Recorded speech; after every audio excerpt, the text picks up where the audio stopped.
தமிழகத்தில் ஸ்டாலின் தான் வர்றாரு, விடியல் தர போறாரு அப்படின்னு சொல்லிட்டு ஆட்சிக்கு வந்த உடனே நான் கூட நினைச்சேன் ஒரு 10 வருஷம் கூப்பில் உட்கார வச்சிருந்தாங்க திமுகவை. அதனால ஏதோ தெளிவான திட்டத்தோட வருவாங்க, அடுத்து ஆட்சியை விட்டு அசைக்க முடியாத ஒரு திட்டத்தோட வருவாங்க, நல்லாட்சி கொடுப்பாங்க அப்படின்னு நினைச்சேன். ஆனால் வந்தோடனே ஆலயங்கள் இடிக்க ஆரம்பிக்கும்போது தெரிஞ்சு இவங்க நல்லாட்சி கொடுக்க வரல அப்படின்னு சொல்லிட்டு, சரி அது அவங்க ஓட்டு போட்ட அந்த எஜமானர்களை குளிர்விக்க அப்படின்னு சொல்லிட்டு போயிடலாம், ஓட்டு போட்ட அந்த கிறிஸ்தவ முஸ்லீம்களை குளிர்விக்க அப்படின்னு சொல்லிட்டு போயிடலாம். அவங்க ஓட்டு அவங்கள தான் போட்டாங்க, அதனால ஆட்சிக்கு நம்பிட்டு இருக்காங்க, அவங்களும் அதுதான் சொல்லிட்டு இருக்காங்க, அதனால கோயில் இடிச்சாங்க அப்படின்னு நினைச்சோம்.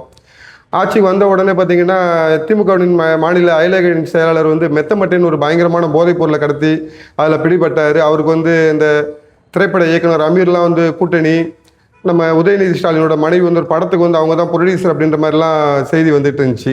சரி இந்த கட்சி அப்படி தான் அப்படின்னு சொல்லிட்டு நம்ம தாண்டி போகலாம் அப்படின்னு நினைக்கும் பொழுது பெண்கள் மாநாட்டில் பெண் போலீஸ் எல்லாம் மாநாட்டில் கனிமொழி நடத்தின ஒரு மாநாட்டில் பார்த்தீங்கன்னா பெண் போலீஸ் இடுப்பெல்லாம் கிள்னாங்க.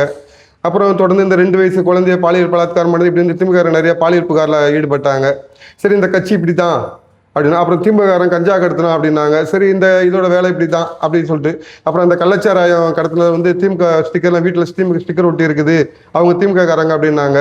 சரி அப்போ மக்கள் ஒரு முடிவுக்கு வந்திருப்பாங்க, இந்த மாதிரி தப்பு எல்லாம் பண்ணா திமுக தாண்டா போடா, தமிழ்நாட்டில் வேற யாரும் கிடையாதா, வேற யாரும் இது செய்ய மாட்டாங்கடா, அது சொல்ல எந்த கொம்பனாலும் செய்ய முடியாது திமுகவை தவிர அப்படின்னு ஸ்டாலின் சொன்னதான் நினச்சிக்கிட்டாங்க. ஏன்னா எந்த கொம்பனாலும் குறை சொல்ல முடியாத ஆச்சு, எந்த கொம்பனாலும் செய்ய முடியாத ஆச்சு இது. திமுக இந்த மாதிரி பெண் போலீஸ் இடுப்பை கிள்றது, கஞ்சா கடத்துறது, கலாச்சாரம் செய்கிறது, இந்த மாதிரி இந்த மெத்தமெட்ட போதைப் பொருள் கடத்துறது, அந்த பணத்தை வச்சு துணை முதல்வரோட பொண்டாட்டியை கூப்பிட்டு வச்சு படம் எடுக்கிறது, இந்த மாதிரி செயல்கள் எந்த கொம்பனாலும் செய்ய முடியாது தான். சரி இது இவங்களோட கட்சிக்காரனோட போச்சு அப்படின்னு நினைச்சிட்டு இருக்கு. கொஞ்ச நேரத்தில் பார்த்தீங்கன்னா போலீஸ்காரங்க இப்போ கஞ்சா கடத்தினாங்க அப்படின்ட்டு வருது. விருதுநகரில் வத்திராயிருப்பு அந்த ஊரில் பார்த்தீங்கன்னா குடும்பத்தோட கஞ்சா வைத்திருக்காங்க போலீஸு. காவல்துறையில் காவலர் ஒருத்தர் குடும்பத்தோட கஞ்சா வைத்தார் அப்படின்னு சொல்கிறாங்க.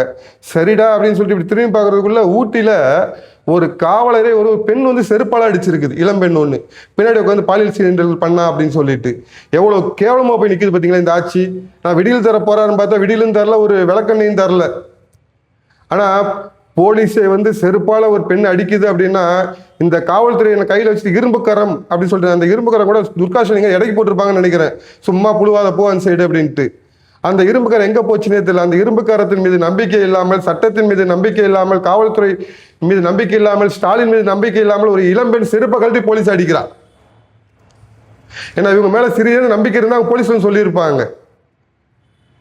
அப்ப அப்பேற்பட்ட ஒரு கேவலமான ஆட்சி நடந்து கொண்டிருக்கிறது.